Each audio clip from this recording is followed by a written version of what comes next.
Hello everyone, welcome to my channel K education. कैसे हैं आप सभी लोग? आई होप कि आप सभी लोग अच्छे होंगे। तो आज मैं आप लोगों को सल्तनत कालीन भारत के बारे में बताने वाली हूँ। इससे पहले आपने महमूद गजनबी और मोहम्मद गौरी के बारे में पढ़ा था। अब उनके जाने के बाद शासनकाल कैसे चला उसके बारे में बताऊँगी, क्योंकि जो हमारे मोहम्मद गौरी थे उनकी कोई संतान नहीं थी। तो उनकी संतान ना होने की वजह से दिल्ली का शासन जो था वो क्या हुआ था, ख़त्म हो गया था। और कैसे फिर वो शासन चला इसके बारे में यहाँ पर बात की गई है। तो चलिए शुरू करते हैं वीडियो को। और वीडियो को शुरू करने से पहले अगर आप जल्दी आए हो, अभी आए हो, नए आए हो, तो जल्दी से चैनल को सब्सक्राइब कर लो और कमेंट्स में ज़रूर बताइएगा कि ये कैसी लगी वीडियो। और हाँ, वीडियो को एकदम कहानी के माध्यम से सुनिएगा, आपको सारी चीज़ें एकदम आपके माइंड में सेट हो जाएंगी। ठीक है, तो चलिए शुरू करते हैं वीडियो को। तो हमारे दिल्ली सल्तनत पे मध्यकालीन भारत का आरंभिक पड़ाव कैसे हुआ, चलिए इसके बारे में देखते हैं। तो सबसे पहले हमें पता है कि 1191 ईस्वी और 1192 ईस्वी में क्या था, तराइन का पहला युद्ध और दूसरा युद्ध लड़ा गया। आपको पता है जो तराइन का युद्ध था, मैंने कल की वीडियो में बताया था कि तराइन की पहला युद्ध जो है वो मोहम्मद गौरी और पृथ्वीराज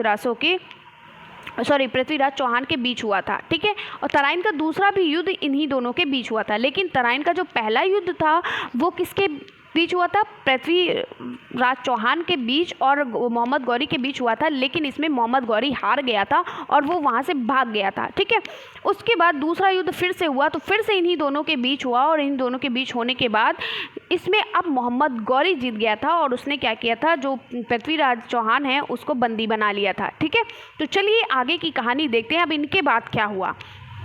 तो एक बार पढ़ लेते हैं। 1191 ईस्वी में पहला युद्ध हुआ था, 1192 ईस्वी में दूसरा युद्ध हुआ था। किसका? तराइन का। तो तराइन के पहले युद्ध में दिल्ली का शासक पृथ्वीराज चौहान मोहम्मद गौरी को पराजित करता है, उसको हरा देता है और मोहम्मद गौरी वहाँ से भाग जाता है। ठीक है, जबकि तराइन के दूसरे युद्ध में मोहम्मद गौरी पृथ्वीराज चौहान को पराजित कर देता है और अपने साथ कैद करके ले जाता है। इस प्रकार क्या होता है, दिल्ली की गद्दी अब खाली हो चुकी होती थी। ठीक है, अब दिल्ली की गद्दी क्या होती है, खाली हो जाती है। क्यों दिल्ली की गद्दी खाली हो जाती है? क्योंकि इसके बाद यानी मोहम्मद गौरी जब जीत जाता है तो जीते गए भारतीय प्रदेशों को अपने गुलाम कुतुबुद्दीन ऐबक के संरक्षण में छोड़कर वापस गौड़ प्रदेश लौट जाता है। देखिए क्योंकि जो मोहम्मद गौरी था उसके कोई संतान नहीं थी, तो उसका जो गुलाम था कुतुबुद्दीन ऐबक कौन था? मोहम्मद गौरी का गुलाम था। ठीक है, तो वो अपना जितना भी भारत के जितने भी प्रदेशों में उसने जो भी शासन चलाए थे, जहाँ शासन चलाए थे, वो अपने शासन को किसके ऊपर छोड़कर चला जाता है? कुतुबुद्दीन ऐबक के संरक्षण में छोड़कर वापस कहाँ चला जाता है? गौड़ प्रदेश में लौट जाता है। ठीक है, यानी मोहम्मद गौरी जब जीत जाता है तो जीतने के बाद वो भारतीय प्रदेशों को अपने एक गुलाम कुतुबुद्दीन ऐबक के संरक्षण में छोड़कर वापस गौड़ प्रदेश में लौट जाता है। इसके बाद 1206 ईस्वी में मोहम्मद गौरी की मृत्यु हो जाती है। ठीक है, मोहम्मद गौरी को मार दिया जाता है, वो मर जाता है। मोहम्मद गौरी की कोई संतान नहीं थी। मैंने भी आपको बताया ना कि मोहम्मद गौरी की कोई संतान नहीं थी। अगर उसकी संतान होती तो वो छोड़ कर भी जाता, तो उसकी संतान, उसका वंशज जो होता वो उस शासन को चलाता। लेकिन उसके कोई संतान ना होने की वजह से उसने क्या किया था, अपने गुलाम को अपना क्या दिया, शासन चलाने के लिए दे दिया था। ठीक है, ऐसी स्थिति में मोहम्मद गौरी द्वारा भारत में जीते गए प्रदेशों पर कुतुबुद्दीन ऐबक का शासन स्थापित हो गया। यानी वहाँ पर कुतुबुद्दीन ऐबक ने अपना शासन चलाना शुरू कर दिया। ठीक है, और इसी के साथ 1206 ईस्वी में भारत में दिल्ली सल्तनत की स्थापना होती है। यानी फिर से भारत में दिल्ली सल्तनत की स्थापना होती है, क्योंकि सभी को यही लग रहा था कि भाई मोहम्मद गौरी के कोई संतान नहीं है, तो अब उसके बाद कौन उस शासन को चलाएगा। तो उसने क्या किया, वो उसने अपने शासन को अपने गुलाम कुतुबुद्दीन ऐबक को दे दिया और वो खुद गौरी लौट गया, गौरी चला गया और उस शासन को कुतुबुद्दीन ऐबक ने शुरू कर दिया, उस शासन को चलाना शुरू कर दिया। ठीक है, कब? 1206 ईस्वी में।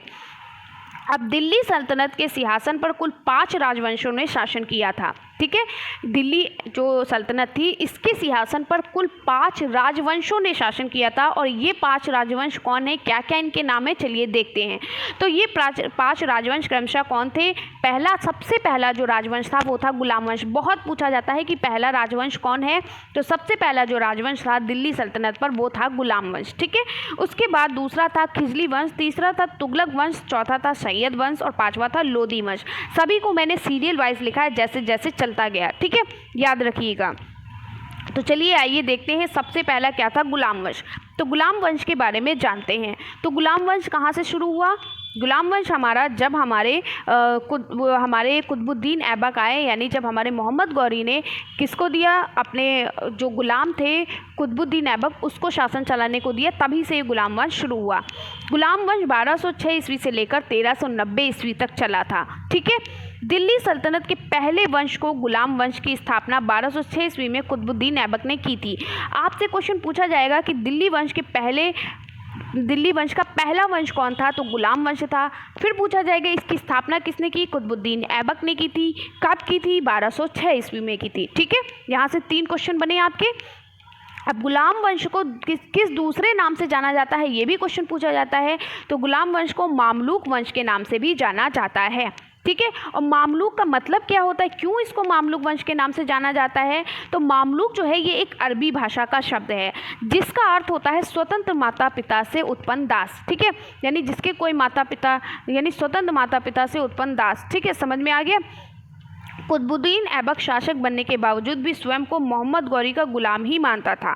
ठीक है, जो कुतुबुद्दीन ऐबक था वो शासन तो उसने शुरू कर दिया, लेकिन शासन के करने के साथ साथ वो हमेशा मोहम्मद गौरी को अपने आप को मोहम्मद गौरी का हमेशा गुलाम ही मानता रहा। ठीक है, ऐसा नहीं कि शासन चलने के बाद उसने उसको छोड़ दिया, वो हमेशा उसको अपना गुलाम ही मानता था। किसको? मोहम्मद गौरी को। तो हमने क्या पढ़ा गुलाम वंश में? दिल्ली सल्तनत के सबसे पहला वंश कौन था? गुलाम वंश था, जिसकी स्थापना कुतुबुद्दीन ऐबक ने की थी। कब की थी? 1206 ईस्वी में की थी। और इस गुलाम वंश को हम दूसरे नाम से भी जानते हैं, मामलूक वंश के नाम से। मामलूक वंश अरबी भाषा का शब्द है जिसका मतलब होता है स्वतंत्र माता पिता से उत्पन्न दास। ठीक है, फिर हमने पढ़ा कि कुतुबुद्दीन ऐबक ने शासन तो शुरू कर दिया, लेकिन शासन शुरू होने के बावजूद भी, शासन करने के बावजूद भी वो अपने आप को मोहम्मद गौरी का हमेशा गुलाम मानता रहा। ठीक है, कुतुबुद्दीन ऐबक किस जाति का था अगर आपसे पूछा जाए तो कुतुबुद्दीन ऐबक एक इलबारी जाति का था। इलबारी जाति का तुर्क था। ठीक है, तुर्की लोग ही तो भारत पहले आए थे। ठीक है, तो तुर्क था। ठीक है, तो फिर क्या है, कुतुबुद्दीन ऐबक ने लाहौर में अपनी राजधानी स्थापित की थी। ऐसा करने का मुख्य उद्देश्य मोहम्मद गौरी के अन्य 2 गुलामों यानी यलदौज और कुबाचा की ओर से उत्पन्न की जाने वाली चुनौतियाँ थी। ठीक है, यानी हमारे मोहम्मद गौरी जो थे उनके 2 और गुलाम थे, एक तो यलदौज और कुबाचा। इनके उत्पन्न होने की, इनकी चुनौतियों की वजह से इन्होंने क्या किया, इन्होंने मोहम्मद गौरी के जो अन्य गुलाम थे इन्होंने क्या किया, लाहौर में एक राजधानी शुरू की। ठीक है, स्थापित की। अब आगे बढ़ते हैं। अगला है कुतुबुद्दीन ऐबक ने एक सूफी संत कुतुबुद्दीन बख्तियार काकी की याद में दिल्ली में कुतुब मीनार का निर्माण कराया। ठीक है, यह निर्माण शुरू किया। तो कुतुबुद्दीन ऐबक को आप कभी देखिए, जीके जिनकी वीक होती है वो ऐसे ही जीके उनकी स्ट्रांग होती हैं जब वो चीज़ों को अच्छे से ध्यानपूर्वक सुनते हैं। तो बहुत से लोग ऐसे होंगे, अभी भी बहुत से हमारे टीचर्स या बहुत से लोग ऐसे होंगे जिनको ध्यान नहीं रहता है कि किसने क्या कराया। ठीक है, तो कुतुबुद्दीन ऐबक जो थे उन्होंने, यहाँ से याद रखिएगा, कुतुब मीनार, कुतुबुद्दीन। ठीक है, ऐसे ट्रिक वाइज चीज़ों को याद करो तो और अच्छे से याद हो जाता है। ठीक है, तो बहुत से लोगों को अभी नहीं पता होगा कि कुतुब मीनार किसने बनवाया था। पता भी होता है तो कंफ्यूज हो जाते हैं। ऐसा मैं नहीं कहूँगी पता नहीं है, पढ़ा तो है ही है, बहुत लोगों को पता भी है। बहुत से लोग कंफ्यूज की वजह से, कंफ्यूज ना हो, कभी भी पेपर में इस तरीके के क्वेश्चन आते हैं तो ये आपके 1 नंबर पक्के करने वाले क्वेश्चन होते हैं। और ये ऐसे क्वेश्चन जो हैं वो आप किसी भी कॉम्पिटिटिव एग्ज़ाम, कोई भी आप कॉम्पिटिटिव एग्ज़ाम देते हो, कहीं भी पूछ लिया जाता है। ठीक है, ये क्वेश्चन तो आपके एक तरीके से कंपल्सरी वाले जो क्वेश्चन होते हैं उस तरीके से होते हैं। ठीक है, ऐसा नहीं कि ये आप डीएलएड कर रहे हो तो ही पूछा जाएगा। आप कभी भी कहीं भी कोई भी आप कॉम्पिटिटिव एग्जाम देते हैं तो ये क्वेश्चंस तो आपके बनते ही बनते हैं। ठीक है, तो ऐसे याद करिएगा, कुतुब से कुतुबुद्दीन। ठीक है, तो कुतुब मीनार को किसने बनवाया था? कुतुबुद्दीन ऐबक ने बनवाना शुरू किया था। और किसकी याद में? एक सूफी संत कुतुबुद्दीन बख्तियार काकी की याद में। एक सूफी संत थे कुतुबुद्दीन बख्तियार। अब ऐसे याद करिएगा कि कुतुबुद्दीन ने किसके लिए बनवाया? कुतुबुद्दीन ऐबक ने कुतुबुद्दीन बख्तियार के लिए बनवाया। केवल वो बख्तियार काकी आगे बढ़ गया, सारी चीज़ें सेम है। तो कुतुबुद्दीन ऐबक ने एक सूफी संत कुतुबुद्दीन बख्तियार काकी की याद में दिल्ली में कुतुब मीनार का निर्माण कराया। ठीक है, चलिए आगे बढ़ते हैं। अब कुतुबुद्दीन ऐबक के बाद जो आते हैं वो आते हैं इल्तुतमिश, ठीक है, कौन आते हैं? इल्तुतमिश। तो गुलाम वंश का एक, अभी ये गुलाम वंश ही चल रहा है, ठीक है, गुलाम वंश चल रहा है ना, गुलाम वंश चला। तो गुलाम वंश के पहले संस्थापक कौन थे? हमारे कुतुबुद्दीन ऐबक थे। अब दूसरे आए इल्तुतमिश, ठीक है, अभी ये गुलाम वंश ही चल रहा है, इल्तुतमिश। तो गुलाम वंश का एक अन्य प्रमुख शासक हुआ था, इसे दिल्ली सल्तनत का वास्तविक संस्थापक कहा जाता है, ठीक है। अगर पूछा जाए दिल्ली सल्तनत का वास्तविक संस्थापक किसे कहा जाता है, तो इल्तुतमिश को कहा जाता है, ठीक है। इल्तुतमिश ने ही दिल्ली सल्तनत की राजधानी लाहौर से दिल्ली स्थानांतरित की थी, ठीक है। इल्तुतमिश ने क्या किया था? चांदी का सिक्का, टका और तांबे का सिक्का जीतल आरंभ किया था। यानी इन लोगों ने क्या क्या चीज़ें बनवाई, ये भी मैं आपको साथ ही साथ बताती चल रही हूँ। तो पहला पॉइंट आपने पढ़ा था, जो गुलाम वंश के पहले संस्थापक कुतुबुद्दीन ऐबक थे, उन्होंने कुतुब मीनार का निर्माण कराया। अब इल्तुतमिश ने क्या कराया? चांदी का सिक्का और टका और तांबे का सिक्का जीतल आरंभ किया था, ठीक है। इल्तुतमिश की प्रमुख उपलब्धियां कौन सी थी? इन्होंने क्या प्रमुख उपलब्धियां की? इनकी थी इक्ता व्यवस्था की शुरुआत की इन्होंने, ठीक है, और चालीसा दल का गठन किया। क्या किया? इक्ता व्यवस्था की शुरुआत और चालीसा दल का गठन किया इन्होंने। किसने? इल्तुतमिश ने। अब इक्ता व्यवस्था होता क्या है और ये चालीसा दल क्या होता है, चलिए इसके बारे में जान लेते हैं। तो इक्ता व्यवस्था के अंतर्गत इल्तुतमिश ने अपने साम्राज्य को विभिन्न इक्ताओं में विभाजित किया था, ठीक है। ये इक्ता इस प्रकार से प्रशासनिक और राजस्व इकाई हुआ करते थे और इनके मुखिया का मुक्ति व वली कहा जाता था, ठीक है। इक्ता मतलब जो इनके जो मुखिया जो होते थे उनको मुक्ति बोला जाता था, ठीक है, मुक्ति या वली बोला जाता था, ठीक है। जैसे टीचर हम लोग हैं ना, तो आपके मुखिया को हम, आप पढ़ रहे हो, आपके मुखिया कौन है? हम हैं, यानी हम टीचर है, ठीक है। इस तरीके से इनके मुखिया जो होते थे, इनके जो मेन होते थे, ठीक है, उनको मुक्ति और या फिर वली कहा जाता था, ठीक है। चलिए, ये था एकता, यानी जो भी प्रशासनिक या राजनीतिक जो भी चीज़ें वहाँ पर जो चलाई जाती थी, तो जो प्रशासन चलाता था, जो राजनीतिक चलाता था, उनका जो मुखिया होता था, उनको क्या कहते थे ये लोग? मुक्ति या वली कहा जाता था, इसलिए इसको एकता कहा जाता था, ठीक है, इक्ता व्यवस्था कही जाती थी। अब ये चालीसा क्या होता है? तो चालीसा दल को तुर्काने चहलगानी के नाम से भी जाना जाता था। किसके नाम से? तुर्काने चहलगानी के नाम से भी जाना जाता था। और इसका सर्वप्रथम उल्लेख ईसामी की पुस्तक फुतूहुस सलातीन से प्राप्त होता है, ठीक है।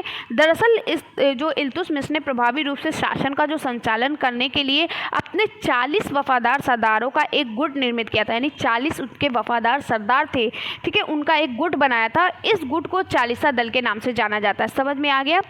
यानी कि जो हमारे ये हमारे जो थे इल्तुतमिश, इन्होंने क्या किया था? 40 वफादार सरदारों का गुट बनाया था, ठीक है, सरदारों का एक ग्रुप बनाया था। उस सरदार के ग्रुप को ही हम क्या कहते हैं? उस सरदार के ग्रुप को ही हम क्या कहते हैं? चालीसा दल कहते हैं, ठीक है। चलिए, अब आगे चलकर इस चालीसा दल को बलबन ने समाप्त कर दिया था, ठीक है। अब कौन थे ये? गयासुद्दीन बलबल आए हमारे तीसरे, जो हमारे गुलाम वंश के संस्थापक कौन आए? गयासुद्दीन बलबल आए। इसके अलावा गुलाम वंश का एक अन्य प्रमुख शासक गयासुद्दीन बलबल था। बलबल से संबंधित प्रमुख बिंदुओं में उनकी लौह और रक्त की नीति, उसका राजस्व का सिद्धांत और इसके साथ साथ मंगोलों से रक्षा करने में उनकी रणनीति और इसके साथ साथ अपने दरबार में फारसी प्रथाओं का प्रचलन इत्यादि शामिल है। यानी जब गयासुद्दीन जो हमारे बलबन जो है हमारे, जब दिल्ली सल्तनत पे राज करने के लिए आए, तो इन्होंने क्या किया? इन्होंने गुलाम वंश के ये भी एक संस्थापक थे। इन्होंने क्या क्या किया? इन्होंने लौ और रक्त की नीति और उन राजत्व का सिद्धांत, मंगोलों से रक्षा करने में उनकी रणनीति और अपने दरबार में फारसी प्रथाओं का प्रचलन इन्होंने किया, ठीक है। बलबन ने अपने राजत्व सिद्धांत के तहत यह घोषित किया कि सुल्तान धरती पर ईश्वर का प्रतिनिधि, यानी कि नियाबते खुदाई, ठीक है, नियाबते खुदाई वहाँ पर बोला जाता था कि जो सुल्तान है वो धरती का नियाबते खुदाई है, यानी कि ईश्वर का प्रतिनिधित्व है और ईश्वर की क्या करने वाला है? और ईश्वर की छाया है, ठीक है। इन्होंने कहा कि जितने भी सुल्तान इस धरती पर हैं, यानी जितने भी हमारे सुल्तान इस धरती पर हैं, वो क्या है? वो नियाबते खुदाई हैं, यानी कि ईश्वर की प्रतिनिधि करने वाला है। और जिल्ले इलाही, पहले बोला नहीं जाता जिल्ले इलाही, ठीक है, तो ईश्वर की छाया होती। जिल्ले इलाही का मतलब क्या होता है पता है? जिल्ले इलाही का मतलब होता है ईश्वर की छाया, ठीक है, ईश्वर की छाया में रहने वाला, ठीक है। तो जिल्ले इलाही यानी ईश्वर की छाया होता है और सुल्तान को निरंकुश होना चाहिए, चलिए, बलबन ने फारसी प्रथा के अनुरूप अपने दरबार में सिजदा और पैबोस नामक प्रथाएं प्रचलित की थी। बहुत पूछा जाता है, ये मोस्ट इम्पॉर्टेंट आपकी लाइन है कि बलबन ने किस प्रथा का प्रचलन किया था। बलबन ने अपनी फारसी प्रथा के अनुरूप किसका प्रचलन किया था? सिजदा और पैबोस। सजदा आप जानते हो ना, सुनते हो ना, सजदा, उसी को सिजदा यहाँ पर कहा गया। सजदा जो बोलते हो ना, जो लोग झुकते हैं किसी के आगे, उसे बोलते हैं सजदा। ठीक है। पैबोस नामक प्रथा प्रचलित की थी। पैबोस में क्या होता है, लोग सीधे सीधे लेटकर पैरों के तले सीधे सीधे लेट जाते हैं, उन्हें हम कहते हैं पैबोस। ठीक है। तो चलिए आगे बढ़ते हैं, क्या होता है इसके बारे में मैंने लिख भी दिया है ताकि आप लोग याद रखिए, इसलिए पीडीएफ में मैं हर चीज़ के अर्थ भी लिख देती हूँ। तो घुटनों के बल सुल्तान के सामने बैठना, घुटनों के बल बैठना क्या कहलाता है? सिजदा कहलाता है। सिजदा कहलाता था। जबकि सुल्तान के सिंहासन के पास जाकर पेट के बल लेटकर सुल्तान के चरण चूमना पैबोस कहलाता था। यानी लोग पेट के बल, बहुत से लोग पेट के बल लेटकर लोगों के चरण चूमते हैं ना, उसको हम पैबोस कहते हैं। और सजदा होता है किसी के सामने झुककर बैठ जाना। ठीक है। तो यानी झुकना किसी के सामने, ये सजदा हो गया। ठीक है। तो उसने अपने दरबार में पारसी त्यौहार नवरोज़ मनाने की प्रथा भी शुरू की थी। यानी पारसी त्यौहार नवरोज़ जो है, ये हमारे किसने शुरू की थी? ये हमारे बलबल ने ही शुरू की थी। ठीक है। तो इस तरीके से दिल्ली सल्तनत पर यहाँ पर गुलाम वंश का राज्य चला। ठीक है। इसके बाद अगला वंश जो आपका आता है वो आपके अगले चैप्टर में पढ़ाया जाएगा। इतना ही काफ़ी है एक दिन में समझने के लिए। थोड़ी थोड़ी चीज़ों को समझेंगे तो अच्छे से चीज़ें समझ में आएंगी। और पूरी आप लोग कोशिश करिएगा, एक बार वीडियो को देखिएगा, ध्यान से सुनिएगा, फिर से एक बार ध्यान से, 2 बार कम से कम ध्यान से सुनिएगा, आपको सारी चीज़ें याद हो जाएंगी, कुछ भी आपको रटने की ज़रूरत नहीं पड़ेगी। ठीक है। तो आपसे क्वेश्चन है कि कुतुबुद्दीन ऐबक ने किसका निर्माण कराया था? आपको कमेंट्स में बताना है। और किसकी याद में कराया था, कमेंट्स में बताना बिना देखे। पूरी कहानी को सुनने के बाद बिना देखे आपको यहाँ पर कमेंट्स में लिखना है कुतुबुद्दीन ऐबक ने किसका निर्माण कराया था और किसकी याद में कराया था। ये आपका होमवर्क है। ठीक है। और ये आपको बिना देखे बताना है। ठीक है।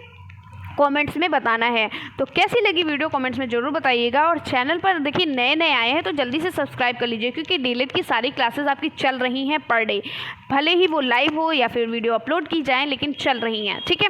इसके साथ साथ लाइक करना बिल्कुल भी मत भूलिएगा, आपकी उंगलियां नहीं दर्द करेंगी। ठीक है। और इसके साथ साथ शेयर बहुत करिएगा। ठीक है। जितना आप शेयर करोगे उतना ही बेटर और उतना ही बेस्ट होगा। ठीक है। तो चलिए आगे मिलते हैं नेक्स्ट वीडियो में, तब तक के लिए बाय बाय, टेक केयर।